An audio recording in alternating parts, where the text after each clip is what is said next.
Hello everyone, welcome back to my channel. तो आप सभी का एक बार फिर से बहुत बहुत स्वागत है। तो आज हम लोग पढ़ने वाले हैं हिस्ट्री क्लास 9th के हिस्ट्री चैप्टर 1, जिसमें हम लोग पढ़ेंगे फ्रांसीसी क्रांति के बारे में। अभी तक हमने पढ़ा था क्लास 6, 7, 8 में भारत के इतिहास के बारे में, लेकिन अब हम लोग पढ़ेंगे वर्ल्ड हिस्ट्री में। क्लास 6 में हमने पढ़ा था एनिशिएंट, 7th में मिडाइवल और 8 में पढ़ा था हमने मॉडर्न हिस्ट्री, जहाँ पे हमने भारत को आज़ाद करा दिया।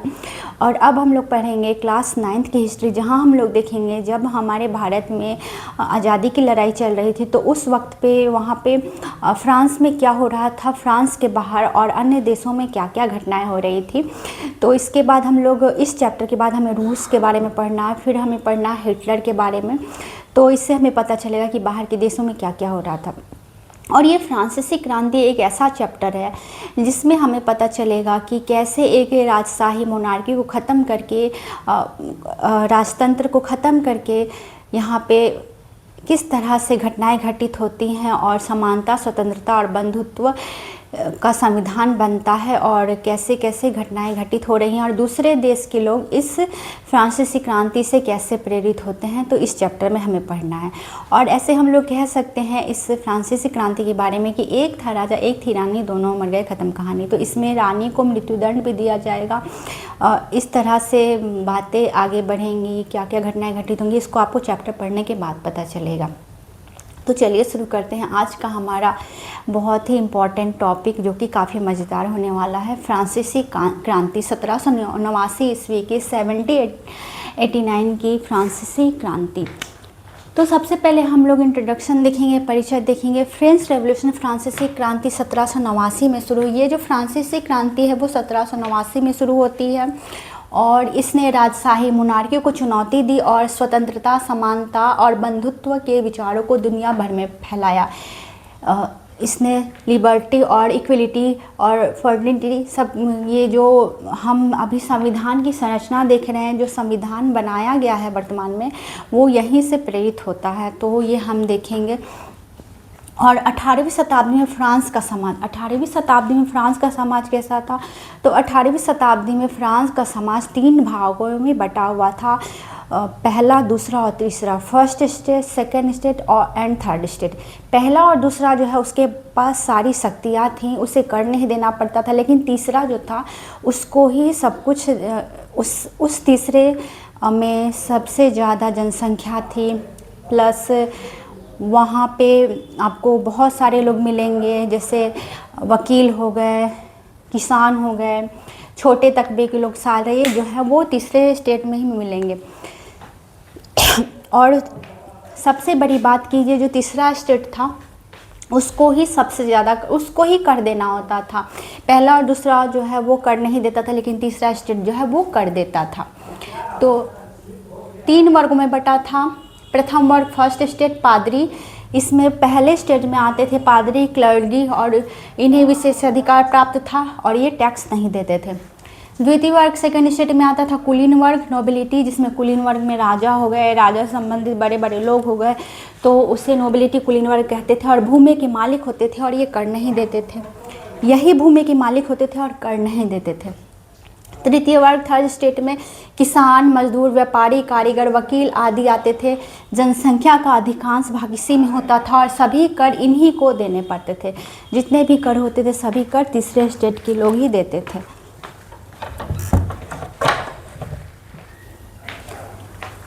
उसके बाद हम लोग देखेंगे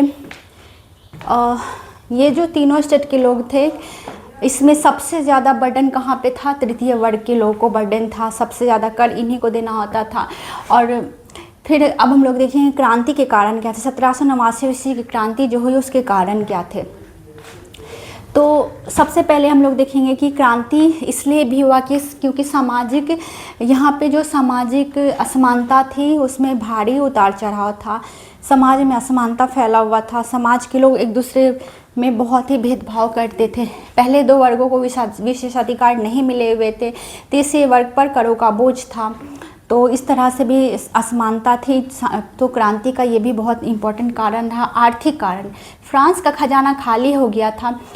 फ्रांस का जो राजा था लुई 16वां, जब वो राजा बनता है तो उसकी उम्र 20 वर्ष थी और उसका विवाह ऑस्ट्रिया की राजकुमारी से होता है। और जिस वक्त पे उसे सरकारी खजाना मिलता है उस वक्त पे खजाना खाली हो चुका था, खजाने में बहुत कम पैसे बचे हुए थे। तो इसने क्या किया, इसने तीसरे स्टेट पे कर का बोझ बढ़ा दिया, जिससे असमानता फैल गई। और उसके बाद दूसरी बार भी ये वही करेगा जिसके चलते क्रांति आएगी।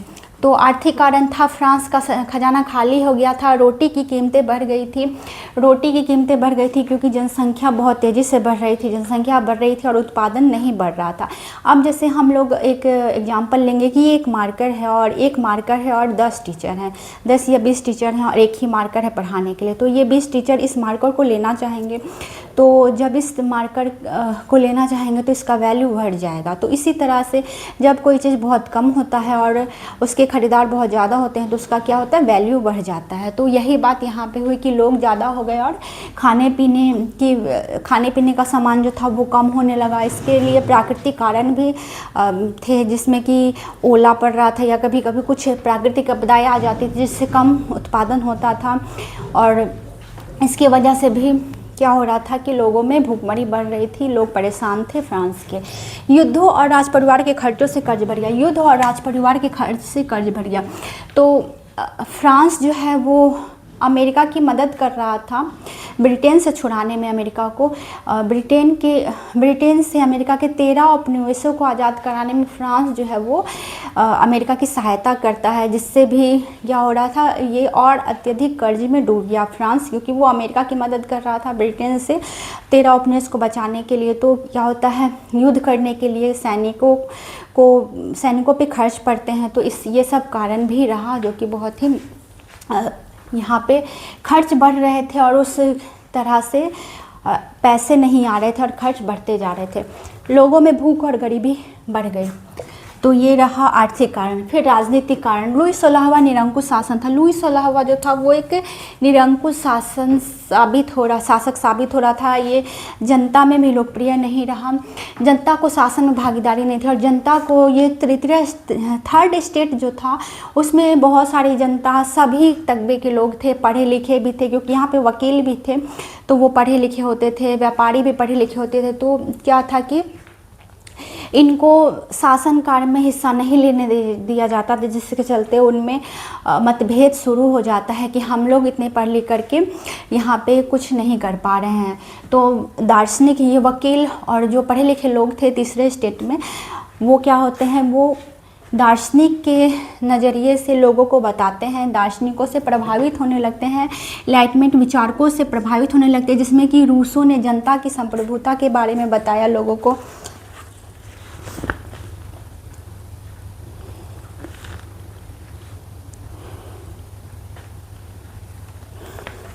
रूसो ने बहुत अच्छा अपना दार्शनिक मत प्रस्तुत किया, जनता की संप्रभुता के बारे में बताया। मॉन्टेस्क्यू ने शक्तियों का विभाजन के बारे में लोगों को बताया। The spirit of the laws नामक पुस्तक लिखी मॉन्टेस्क्यू ने, जिसमें बताया कि शक्तियों का विभाजन किस तरह से किया जाए। वॉल्टेयर ने स्वतंत्रता और समानता के बारे में बताया। तो इन्होंने बहुत सारी पुस्तकों को भी लिखा और लोगों को बताया कि हम लोग किसी से कम नहीं हैं और राजा का अधिकार जो है वो ऐसा नहीं है कि जो राज परिवार में जन्म लेता है वही राजा होता है। तो इस तरह से इन्होंने लोगों को अपने विचारों से प्रभावित किया। और जो भी थर्ड स्टेट में पढ़े लिखे लोग होते थे वो न्यूज़पेपर के द्वारा लोगों को बताते थे, जिनको पढ़ना नहीं आता था उन्हें ज़ोर ज़ोर से पढ़ के बताते थे। तो लोगों की मानसिकता यहाँ पे बदलती है और वो विचारकों से प्रभावित होते हैं और उसके बाद राजा के खिलाफ हो जाते हैं। क्रांति की शुरुआत कैसे होती है हमें देखना है। तो क्रांति की शुरुआत स्टेट जनरल की बैठक बुलाई जाती थी।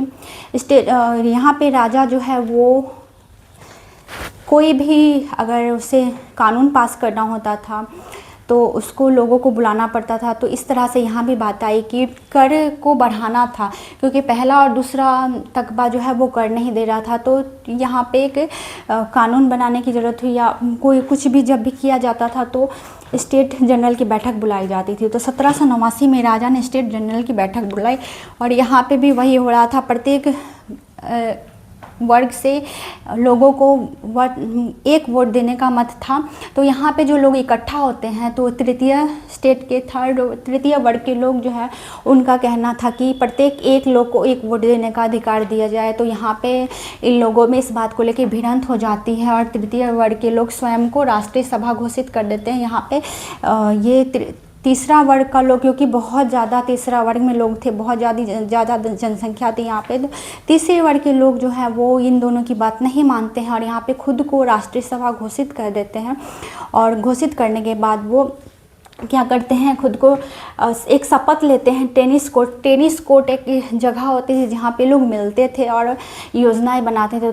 तो टेनिस कोर्ट में ये शपथ लेते हैं 20 जून 1789 को तीसरे स्टेट के लोग कि यह संघर्ष तब तक जारी रहेगा जब तक कि संविधान नहीं बन जाता है।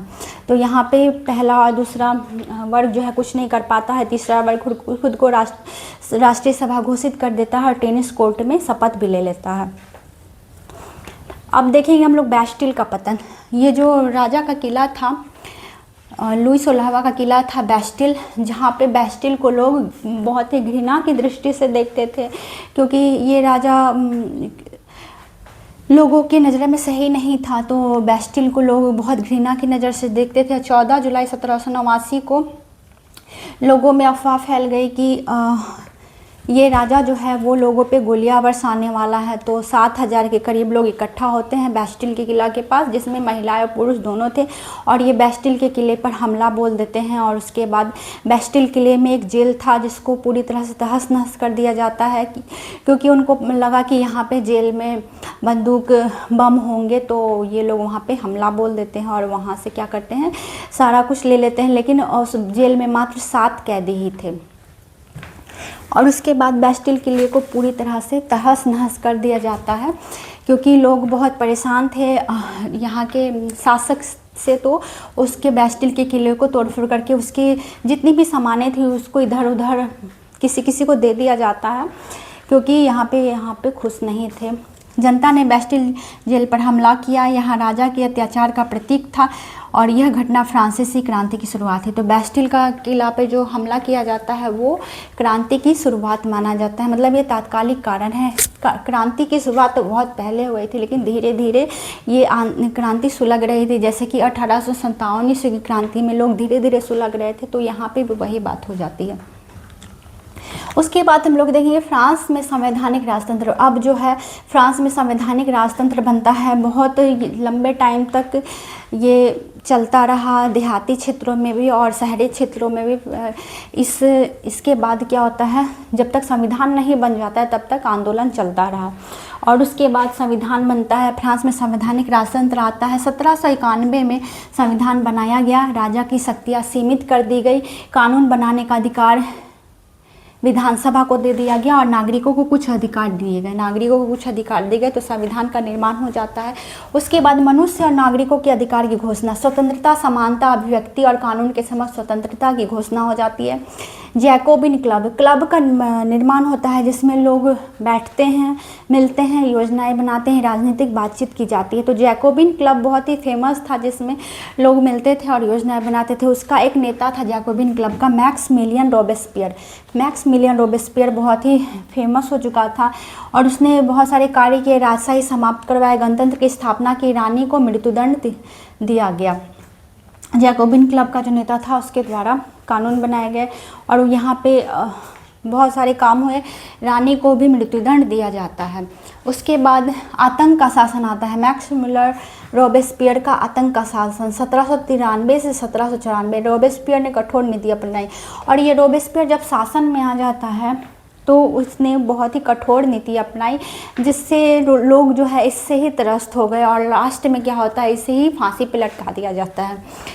हजारों लोगों को गिलोटिन द्वारा मृत्युदंड। गिलोटिन किसे कहा जाता है, तो गिलोटिन एक जिसमें लोगों को रख दिया जाता है, लोगों का गला काट दिया जाता है, उसको गिलोटिन कहता है। और इसका निर्माण डॉक्टर गिलोटिन ने किया था, इसलिए इसको गिलोटिन कहा जाता है। तो लोगों को रख के इसका सिर अलग कर दिया जाता था गिलोटिन पे रख के। तो रोबेस्पियर को भी इसी तरह से मृत्युदंड दिया गया गिलोटिन पे रख के। तो इसने क्या किया, अपने ही शासन को आतंकी शासन बना दिया और ये सफल नहीं रह सका फ्रांस में अपने शासन को कायम करने में। फिर डायरेक्टरी शासन आया 1794 में, 5 सदस्यीय डायरेक्टरी बनाई गई। शासन भ्रष्ट साबित हो गया, नेपोलियन बोनापार्ट का शासन। और नेपोलियन बोनापार्ट का शासन फिर आता है फ्रांस में। नेपोलियन बोनापार्ट दास प्रथा का समर्थक था और ये जो है डायरेक्टरी शासन आ जाता है यहाँ पे। दास प्रथा का महिलाओं ने सक्रिय भूमिका निभाई थी। ये फ्रांसीसी क्रांति जो हुई थी उसमें महिलाओं ने सक्रिय भूमिका निभाई थी। और जहाँ पे महिलाएं सक्रिय भूमिका निभाती है तो वो वहाँ पे वो चीज़ सफल हो ही जाता है। तो यहाँ पे भी वैसा हुआ, महिलाओं ने बढ़ चढ़कर हिस्सा लिया इस क्रांति में। और महिलाओं के लिए महिला क्लब भी बनाए गए, महिलाओं के लिए क्लब बनाए गए, बहुत सारे क्लब बने और महिलाओं को मतदान देने का भी अधिकार मिला। कुछ दिन पहले महिलाओं को निष्क्रिय घोषित कर दिया गया था, तो उसके बाद महिलाओं ने आवाज़ उठाई और उसके बाद महिलाओं को मतदान का अधिकार मिला।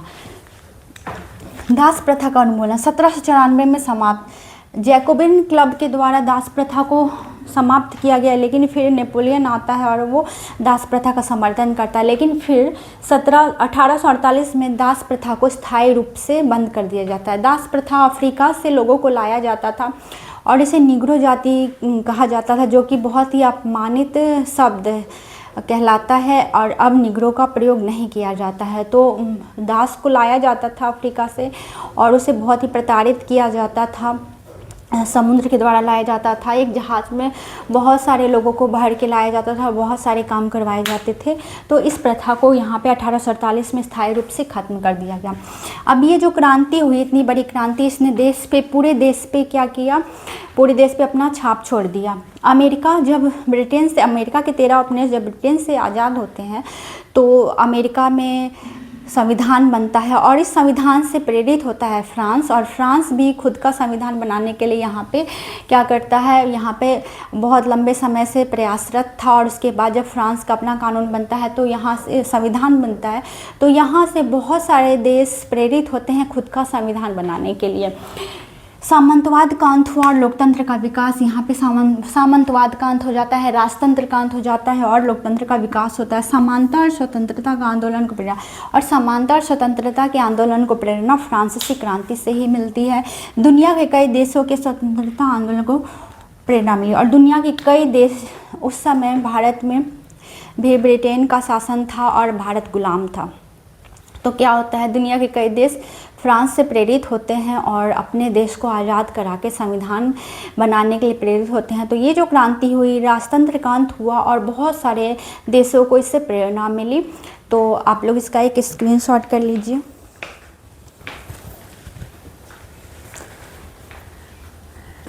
तो ये थी फ्रांसीसी क्रांति, जिसमें राजशाही का अंत हो जाता है, लोकतंत्र की स्थापना हो जाती है और रानी को मृत्युदंड मिलता है और नई चीज़ें देखने को मिलती है। तो आई होप कि आपको ये वीडियो अच्छा लगा होगा और बातें समझ में आई होंगी। और चैप्टर को एक बार ज़रूर पढ़ लें, क्योंकि इसको पढ़ने के बाद अगर चैप्टर पढ़ लेंगे तो कॉन्सेप्ट बिल्कुल भी क्लियर हो जाने वाला है। और नेक्स्ट वीडियो में हम लोग देखेंगे कि इससे संबंधित कौन कौन से क्वेश्चन आने वाले हैं। तो अगला सेगमेंट हम लोग करेगा क्वेश्चन आंसर वाला, तो वो वीडियो भी जल्दी आ जाएगा। तो आई होप कि आपको ये वीडियो अच्छा लगा। अगर अच्छा लगा होगा तो वीडियो को लाइक करना ना भूलें। तो फिर मिलते हैं नए वीडियो में नए टॉपिक के साथ। तब तक के लिए बाय बाय।